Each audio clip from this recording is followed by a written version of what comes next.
Department of Income Tax na Association of Voluntary Blood Donors Manipur Thoubal branch ka khusham naraga khangabok thalaiba Thoubal District Hospital da Nongmagi Oiba blood donation ke mama Pangthokhre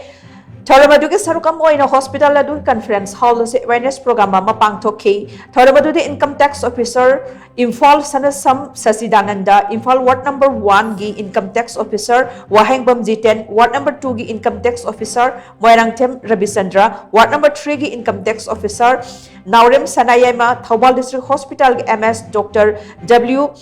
Rohini Kumar Amadi Hospital Sigi Blood Center and Transfusion Unit ki in charge Dr. L. Dorendrona Chingbana Maro Eba Mithunglen Singh Oina Sarkyaki Blood donation came to the Income Tax Department ki staff ABB DM Thoubal branch ke volunteer amadi tugan ma voluntary blood donor kuntare ne EPK donor sing adu da su memento amasung t-shirt na chingba khudol tamdana pukning thogat ki